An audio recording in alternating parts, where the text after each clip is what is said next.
America पर हुआ बड़ा हमला।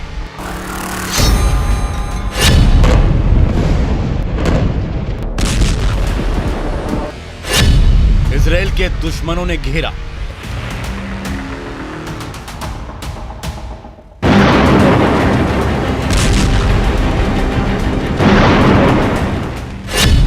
बाइडेन का ऐलान, होगा ग्लोबल वॉर।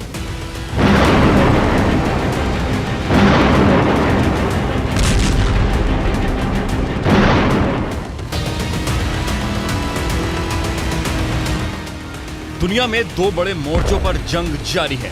इजराइल और यूक्रेन की जंग ने दुनिया को दो हिस्सों में बांट दिया है और अमेरिका इन दोनों ही जंग में बहुत ही अहम भूमिका में खड़ा है। लेकिन रूस और यूक्रेन की जंग से अलग हमास और इजराइल की जंग ने अमेरिका को ज्यादा मुश्किल में डाल दिया है।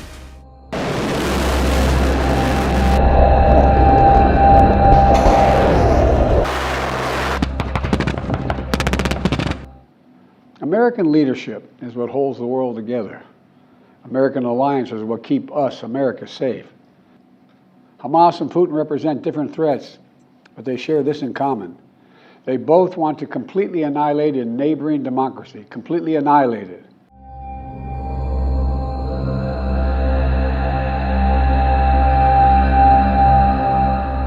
एक देश की दूसरे देश से जंग और उन दो देशों में किसी एक को चुनकर उसका समर्थन करना एक बात है। रूस और यूक्रेन की जंग को अमेरिका नेटो मुल्कों तक पहुंचने नहीं देना चाहता, इसीलिए यूक्रेन की सैन्य मदद कर रहा है।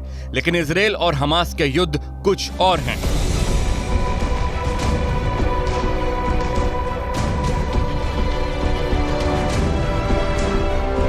एक तरफ हमास है जो मौजूदा इजराइल को फिलिस्तीन मानता है और उसे हासिल करके पूरे क्षेत्र को इस्लामिक राष्ट्र बनाना चाहता है, तो दूसरी ओर वो यहूदी हैं जिनके पास कभी जमीन नहीं थी, जिनके पास अपनी सेना नहीं थी, लेकिन आज वो एक राष्ट्र है और वो इसे किसी भी हाल में छोड़ना नहीं चाहता। यानी यहूदी बनाम इस्लाम की लड़ाई और हमास इसे उसी ओर ले जा रहा है। इसीलिए दुनिया भर के ज्यादातर इस्लामिक राष्ट्र फिलिस्तीन और अल-अक्सा मस्जिद के नाम पर हमास के साथ खड़े हैं। जाहिर है यहीं पर अमेरिका भी घिर जाता है, क्योंकि अमेरिका बिना किसी लाग लपेट के इजराइल के साथ खड़ा है और उसे पता है कि वो एक मजहबी ज्वालामुखी में खुद को झोंक रहा है। And here in America, let us not forget who we are. We reject all forms of hate, whether against Muslim, Jews, or anyone. That's what great nations do, and we are a great nation.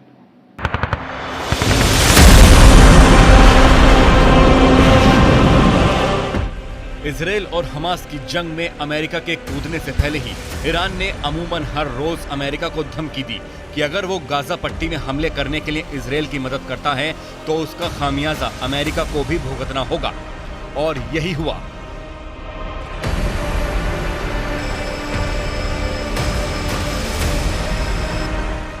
Biden Israel की यात्रा पर पहुंचे, एक बार फिर Israel के साथ खड़े रहने की कसम दोहराई।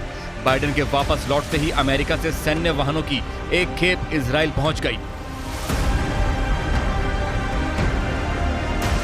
अमेरिकी नौसेना के दो बेड़े पूर्वी भूमध्य सागर में तैनात हैं।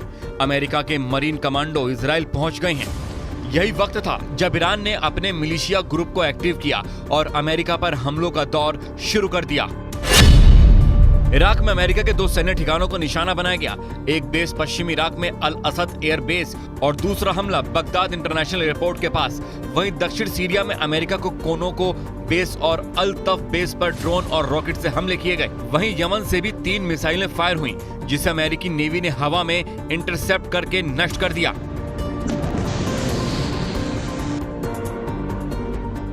पश्चिमी एशिया और खास तौर पर खाड़ी मुल्कों में अमेरिका की फौज ने लंबा वक्त बिताया है और एक समय ऐसा भी आया जब अमेरिका को लगा कि इराक और अफगानिस्तान में आतंकियों और विद्रोहियों से उसकी जंग एक नासूर का रूप लेने लगी है और अमेरिका ने यहाँ मिलिट्री की मौजूदगी को कम करके अपना पूरा फोकस हिंद प्रशांत क्षेत्र में लगा दिया। लेकिन एक बार फिर अमेरिकी फौज की मौजूदगी दुनिया के इस हिस्से में बढ़ने लगी है और ये मौजूदगी इसलिए बढ़ी क्योंकि इजराइल और हमास में युद्ध शुरू हुआ, जिसे ईरान से प्रायोजित बताया जा रहा है और अब ईरान से ही प्रायोजित हमले अमेरिका पर होने लगे हैं।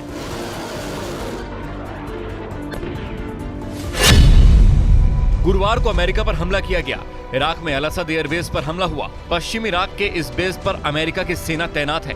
अल असद एयरबेस के अंदर कई विस्फोट सुनाई दिए। इराक में दूसरा हमला बगदाद एयरपोर्ट के पास अमेरिकी बेस पर हुआ।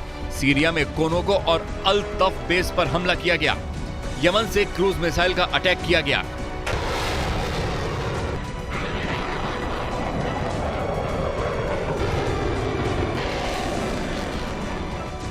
इराक के हमले के दौरान एक अमेरिकी कॉन्ट्रैक्टर की दिल का दौरा पड़ने से मौत हो गई।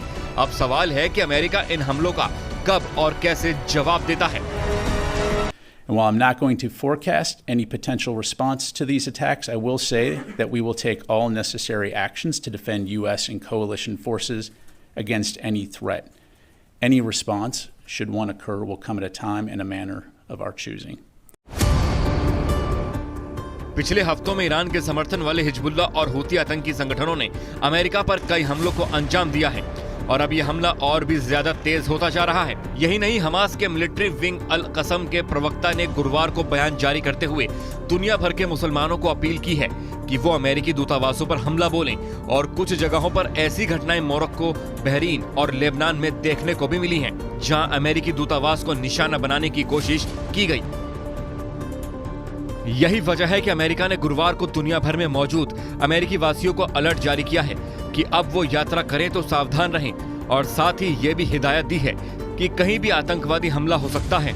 जाहिर अमेरिका अब इस युद्ध का हिस्सा बन चुका है और आने वाले समय में इजराइल से निकली आग पूरे पश्चिम एशिया को जला सकती है और तीसरे विश्व युद्ध का सेंटर भी बन सकता है पश्चिम एशिया।